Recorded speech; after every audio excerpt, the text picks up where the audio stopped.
विनम्र किसान का बेटा था वो दृढ़ता का भंडार। वल्लभ भाई पटेल नाम कहलाता था सरदार। कृषक कार्मिक जनगण से था उसको प्यार अपार। अखिल देश ने उसे रहनुमा किया था स्वीकार।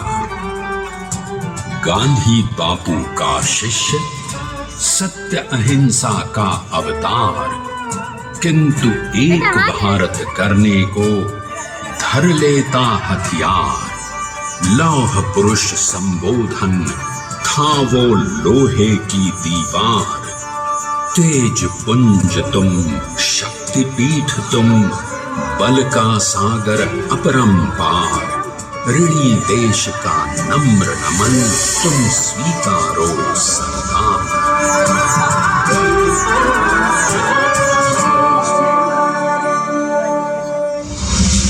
1857 में अंग्रेजों को ललकारने वाले पहले स्वतंत्रता संग्राम के एक सक्रिय सिपाही थे झवेरभाई पटेल। करमसद गांव के इस बहादुर देशभक्त किसान और उनकी पत्नी लाडबाई के 5 बेटों और 1 बेटी में से चौथे पुत्र थे वल्लभ भाई। बालक वल्लभ ने करमसद के बाद नडियाद से अपनी हाई स्कूल की शिक्षा पूरी की। फिर 13 साल की उम्र में उनकी शादी भी हो गई छोटी सी झवेरबाई से। 2 बच्चों, बेटी मणिबेन और बेटे डाया भाई को जन्म देने के बाद झवेरबाई असमय ही चल बसी। सदी बदलने और 20वीं सदी आने पर उनका जीवन भी एक चमत्कार की तरह बदला। प्लीडर का इम्तिहान पास करके वो वकालत करने लगे। पहले गोधरा, फिर आणंद और उसके बाद अहमदाबाद में। मगर जल्द ही वकालत छोड़कर वो बैरिस्टर बनने की इच्छा से इंग्लैंड चले गए। लंदन में बैरिस्ट्री में अव्वल आने और वजीफा जीतने वाले वो अनोखे भारतीय थे।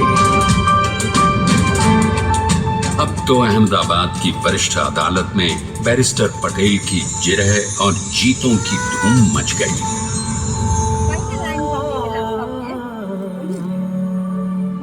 तभी एक युग पुरुष ने वल्लभ भाई के जीवन की धारा ही बदल दी।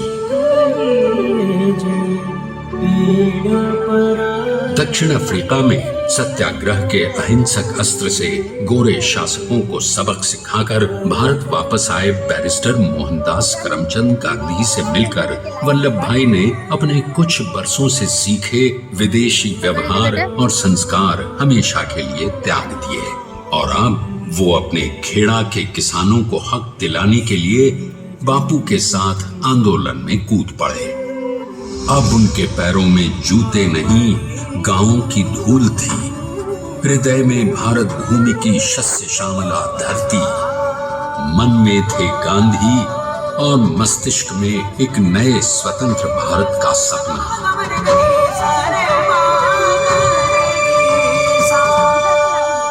तभी बारडोली के मजबूर मजलूम किसानों की यातना का समाचार उनके पास पहुंचा। तुरंत वल्लभ भाई वहां पहुंचे और यूं शुरू हुआ भारत का सबसे बड़ा और सफल किसान आंदोलन बारडोली। वल्लभ भाई ने बारडोली के 87,000 किसानों को ऐसा अटल अडिग अचल मनोबल दिया कि अंग्रेजी सरकार हिल गई और 1 बरस के बाद उनका लगान माफ कर दिया गया।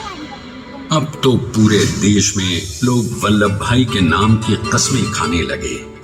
स्वयं महात्मा गांधी ने कहा, अब वल्लभ भाई मेरे शिष्य या साथी नहीं, सारे देश के सरदार हैं और देश को मिल गया एक अनोखा असरदार सरदार। नाना दिखा रहा है।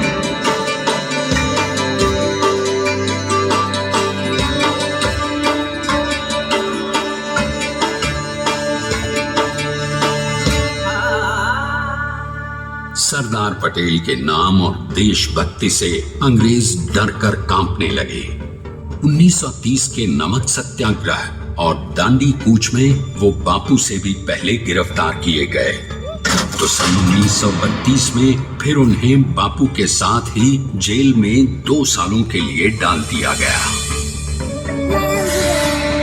मगर आजादी के दीवानों को, स्वतंत्रता के परवानों को कौन गिरफ्तार कर पाया है। जेल से छूटते ही सरदार को कांग्रेस के नए राष्ट्राध्यक्ष पद पर चुना गया और उनकी सरपरस्ती में राष्ट्रवादी भारतीयों ने तमाम ब्रिटिश सूबों में जीत हासिल कर वहां अपनी स्थानिक सरकारें बनाई।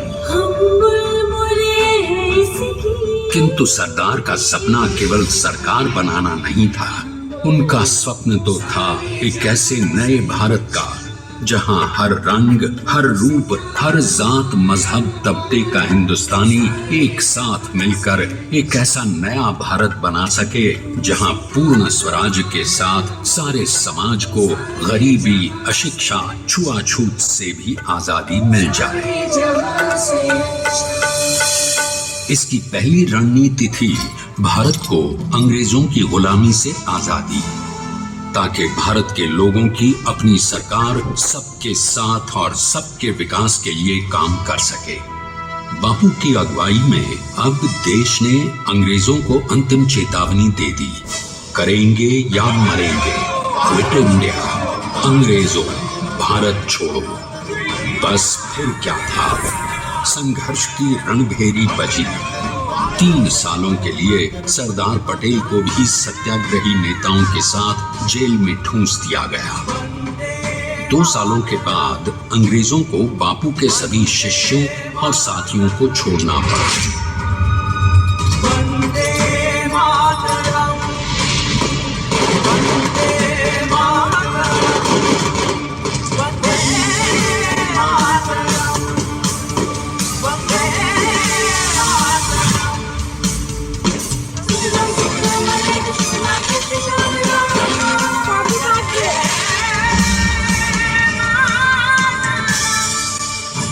स्वतंत्रता के स्वप्न के सच होने के साथ अब सरदार पर कई एक नई जिम्मेदारियां थीं। आने वाली आजादी की तैयारी और एक नए भारत के लिए नए लोकतांत्रिक संविधान की संरचना। जैसा उनके साथी ने खुद कहा था, सरदार ने ही छेनी हथौड़ी लेकर एक नए भारत को उकेरा है।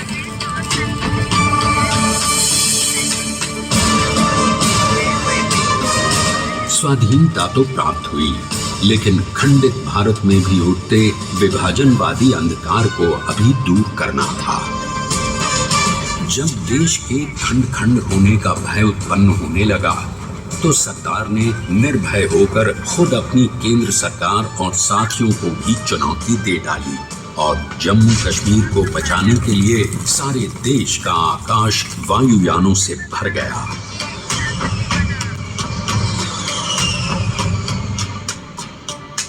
और फिर हैदराबाद और जूनागढ़ के भारत में विलयीकरण को पाकिस्तान से चुनौती मिली। सरदार चाहते थे कि देश की 1 इंच धरती अब और विभाजित नहीं होनी चाहिए। नए भारत को एक करने के लिए समझा बुझाकर मना कर 565 रियासतों को सरदार ने अपनी सूझबूझ सदा शहीदता संबल से एक नए स्वतंत्र भारत का अभिन्न अंग बना लिया। हमारे इतिहास में अखंड भारत के पुरुषार्थ का ये एक महानतम अध्याय है। जैसा उन्होंने स्वयं कहा था, हमें नए धागों को पुराने ताने बाने में ऐसे पिरोना है कि एक दूसरे में गुंथ जाएं और बेहतरीन बनावट वाला एक नया भारत उभर कर सामने आ सके। अंततः अपने वज्र दृढ़ संकल्प से एक नया विराट विशाल एक भारत श्रेष्ठ भारत बनाकर दिखा ही दिया सरदार ने। संसार के सबसे बड़े प्रजातंत्र के शिल्पी को प्रणाम करने के लिए देश ने बनाया है ये समर्थ स्मारक। स्वाधीन भारत को समर्थ भारत में बदलने वाले सरदार पटेल को समर्पित प्रेरणा तीर्थ भी है।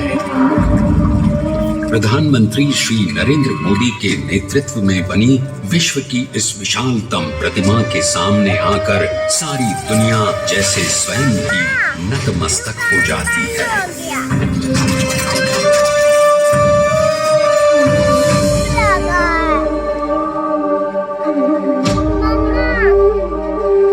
अब जब वहाँ खड़ा हो फोटो खींचे। देश को बना गया वो अमित अटल, हरा सका उसे न कोई शत्रु दल। खाना लेके नहीं आया, पानी पी लीजिए। चट्टान के समान सा पुरुष प्रबल, तो स्वदेश का सम्मान है, पटेल तो स्वदेश का सम्मान है, पटेल तो स्वदेश का सम्मान है, पटेल तो स्वदेश का सम्मान है।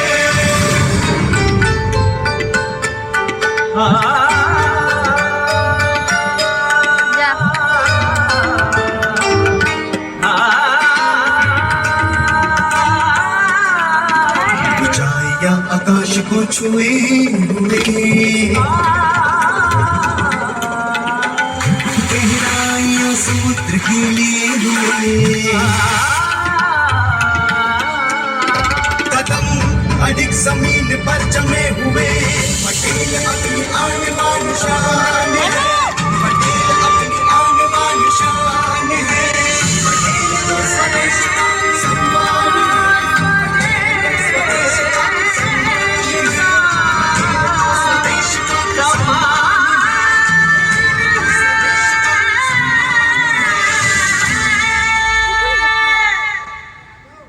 आइए अब देखते हैं कि अपने लौह पुरुष को श्रद्धांजलि देती 182 मीटर ऊंची विश्व की सबसे विशालकाय प्रतिमा का निर्माण कैसे हुआ।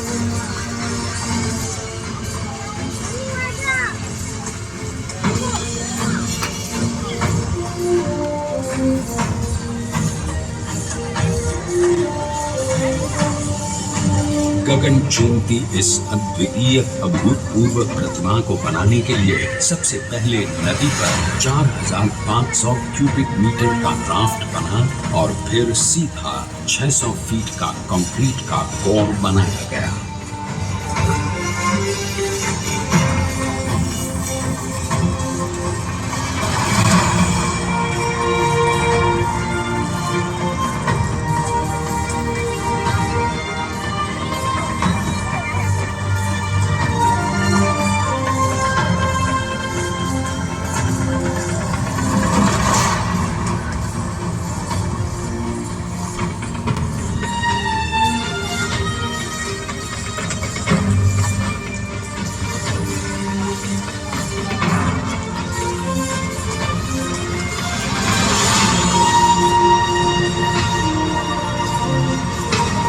इस कंक्रीट कोर के साथ लगाया गया स्टील का फ्रेमवर्क।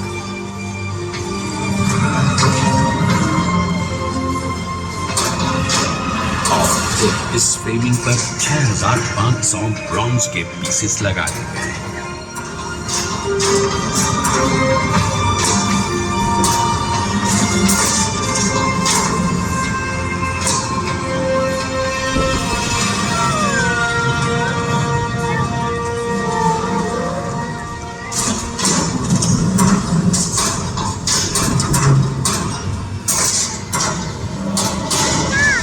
सोचिए कि 182 मीटर ऊंचे इस भव्य भव्य स्मारक के निर्माण में कितना सामान और मेहनत लगी होगी। 70,000 metric ton cement, 18,500 metric ton reinforcement steel, 6,000 metric ton structural steel और 1,700 मीट्रिक टन ब्रॉन्ज।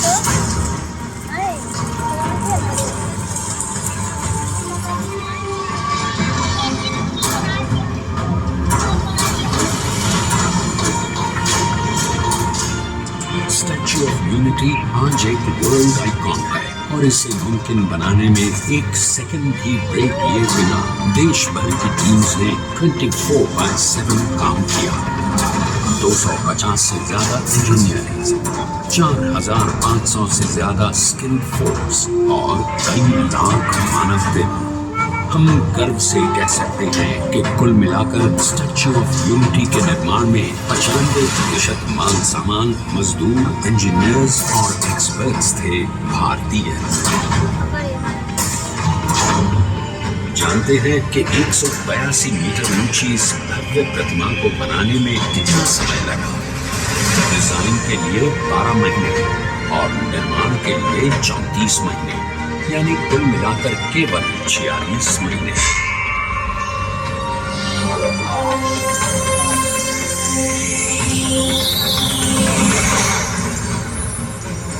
और इसी तरह बनी देश के शिल्पकार की एक अनूठी, अद्वितीय, विशाल प्रतिमा, जो सिर्फ आज ही नहीं बल्कि आने वाले न जाने कितने सालों तक यूं ही चमचमाती रहेगी।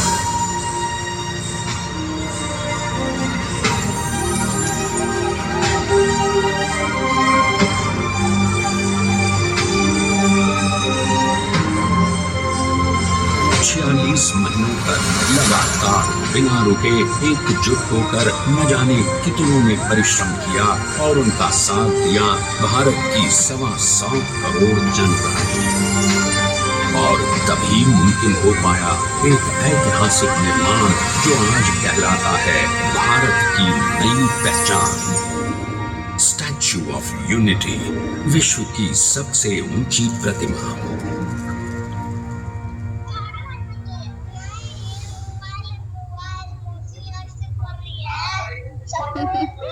सरदार ने अपनी गंभीरता, शालीनता और दूरदर्शिता से भारत को संगठित करने के असंभव कार्य को संभव कर दिखाया। आइए आज हम सब उन्हीं की महिमा में विश्व के सामने एक उदाहरण रखें, क्योंकि ये ही भारत को श्रेष्ठता के मार्ग पर ले जाएगा। हमारा कर्तव्य ये है कि हमें निश्चय कर लेना चाहिए कि हमें हिंदुस्तान में जितने लोग हैं सबको मिल मिल के भाई भाई की तरह के रहना है। स्टैच्यू ऑफ यूनिटी एकता की प्रतिमा और श्रेष्ठता का प्रतिबिंब है। एक पहल है इस अखंड भारत को श्रेष्ठ भारत बनाने के सपने को पूरा करने के लिए। एक पुकार है हम सबको एकजुट होने के लिए। एक आंदोलन है भारत को सबसे आगे ले जाने के लिए, श्रेष्ठ बनाने के लिए। आपके योगदान और विश्वास से ही बनेगा एक भारत श्रेष्ठ भारत। एकता का स्मारक है, एकता का संदेश है कि भाषा अनेक, भाव एक, राज्य अनेक, राष्ट्र एक, पंथ अनेक, लक्ष्य एक, बोली अनेक, स्वर एक, रंग अनेक, तिरंगा एक, समाज अनेक, भारत एक, रिवाज अनेक, संस्कार एक, योजना अनेक, मकसद एक, कार्य अनेक, संकल्प एक, राह अनेक, मंजिल एक, पहनावा अनेक, प्रतिभा एक, चेहरे अनेक, मुस्कान एक। ये एकता का संदेश लेकर के हम चले। और भाइयों बहनों, ये भारत की विशेषता है, विविधता में एकता। यही भारत की विशेषता है।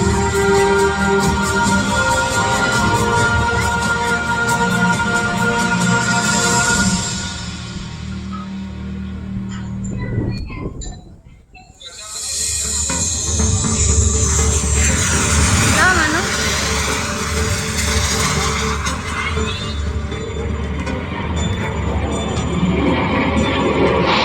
Please stand up for the national anthem.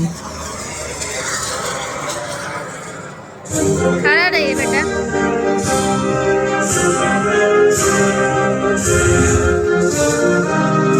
Punjab Sindh Gujarat Maratha Dravid Utkal बंगा विंध्य हिमाचल यमुना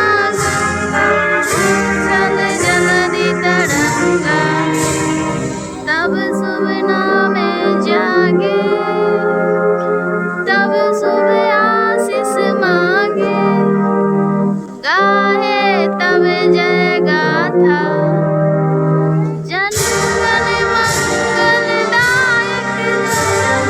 भारत भाग्य विधाता जय हे जय हे जय हे